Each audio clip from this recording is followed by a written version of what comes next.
Let's take a look at how to properly fill out the transition form. Does this look familiar to everybody? It should, because we have been using this form for quite some time, and it is really good at collecting some relevant information to help with the discussion of transition and the needs for our students. We're going to continue to use this form and then upload it into eSped. Let's see how to properly fill this out. It is a fillable form, so you can save one of these to your teacher drive, or you can access the one that's in eSped, and you can start completing it as you're meeting with the student to talk about their transition needs. So for example, we're going to meet with Susie Smith today. So I'm going to type her name in, fill out the ID, case manager. All you do is click into the fillable form and enter the information. Let's take a look at where the meeting truly begins with talking about strengths for the student, preferences and interests. This is something that can be kind of difficult for a student to answer when they don't know what they want to do or they don't know that they have any interests. But we really want to try to lock down at least something that they might be good at or something that they're interested in. You can look at grades. You can look at whether or not they're part of any clubs or organizations. Just try to find something to establish that connection with the student and really go forward with the conversation from there. So let's take a look at an example of some strengths and interests. The strengths for this student, she commented that she was responsible, kind, and involved. And you'll see that in a little bit when we see the rest of the form. Her preferences and interests are law, cheer, sports, cooking, and art. Based on those interests, I can already think of some very good electives that she can take in filling out her 4-year plan.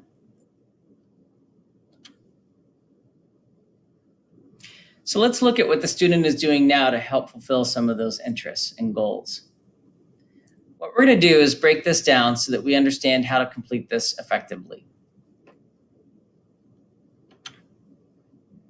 First, we're going to look at what the interest is for the student, what type of job she wants to have, how she's doing that, how she's going to focus on that for after graduation, what she's doing now to reach the goal, and then the needs for the coming year in that area. That student mentioned law. So in the form, we put in that the student would like to pursue a career in law. Great. Now, what is she doing now to help fulfill that goal? Currently, she's already in an elective to help support that need, and it's Principles of Law and Safety. Next school year, she's going to take Law 1.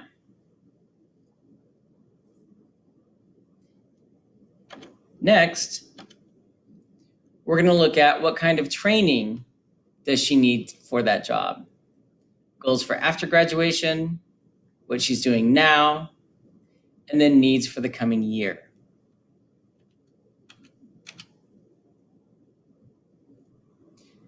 So, type of training that she'll need after graduation to help support law. There are many things that you can be besides being an attorney. So if a 2-year or 4-year university and then law school isn't in the works for that student, you can also look at other things within law enforcement, paralegal, on-the-job training that you can do to help support a law firm or work at a law firm. You can have them volunteer at a law firm to see if it's something that they really want to pursue. But for this student, she wants to attend a 2-year college and then transfer to a 4-year university. So that's what she plans on doing after graduation. How is she helping to support that currently?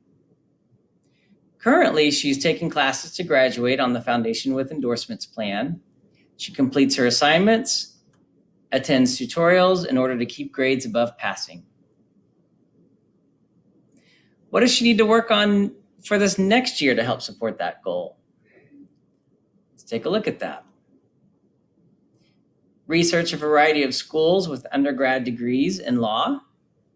look at the requirements for 2- and 4-year colleges, continue to get and keep grades up by completing assignments and attending tutorials. Those are all excellent examples of how that student is going to work to help support that goal this next school year. Next, let's look at what the student wants to do for her living arrangements after she graduates. Let's look at the short term. She said she wants to live with the parents. That's great, as long as the parents are still willing to have her live in the house. If not, you might need to look at other arrangements. I always make sure to double check with mom and dad that that's okay, that they're still planning on living there. Long term, though, the student would like to live in a college dorm, then on her own in the house. So let's look at some things that can help her get that goal, reach that goal. What is she doing now? She helps with chores around the house, and she can cook simple meals, pasta in particular.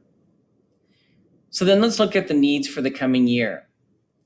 We have here to research driver ed programs and to do own laundry. Those are excellent ways to help support the goal for her living after graduation. We can also look at things like opening a bank account, learning how to budget, paying bills. Those are all great examples to help support that. So let's look at after graduation, what the student will do for fun. After graduation, she does plan on continuing to run, play sports, and hanging out with friends. Is she doing anything now to help support that? Let's look over here and see. Currently, she's on a CRHS cheer team. She goes to the movies, and she goes shopping with friends. It sounds like she's well on her way to continuing to do that after she graduates. Her needs for the next coming year: continue to participate with cheerleading and run track for CRHS in the spring. Great goals to have.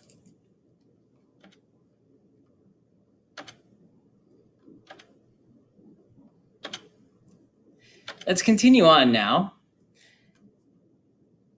And when we're coming up with the action plan for the student, we are going to copy and paste what we've already typed into the form. So breaking it down here, you're going to copy each section line by line. So the first one is here, highlighted in yellow. You're going to copy that first. And then you're going to paste that here on the what for this next action item. Go back, highlight the next section, paste that here, and so forth and so on. Then you're going to come up with who is responsible for doing that. I've crossed out the student's name because this was an example of a transition form that was actually filled out very nicely. But you want to talk about the student being responsible, parents, counselor, case manager, any others that may help the student to really hone in on some of those goals and the action plan. And then you want to make sure that you do a timeline or a due date to make sure they're hitting those goals within the next school year or the next IEP year. So you want to look at the full IEP year, so from the date of the ARD to the next year's date. You want to look at the end of the school year, the end of the semester. Those sorts of dates are very appropriate. So then let's not forget our favorite statements at the bottom of the transition form, which is our will statements. And of course, since my name is Will, I am particularly love these statements, of course. So the student will pursue a career in law because after graduation, that is their employment goal. So that will go first, employment goal first. Second is the post-secondary educational goal. After graduation, the student will attend a 2-year college and transfer to a 4-year university. You can also say things there like student will attend ACC, student will enroll at the University of Texas. Those are appropriate. You can also say things like the student will get on-the-job training or attend classes at TSTC, that sort of thing, to get more job experience. So that concludes how to complete the transition form completely and appropriately. Thanks for your time today. If you have any questions, please see Will Renfro, Transition Specialist, Round Rock ISD, or your ARD facilitator on campus. Thanks so much.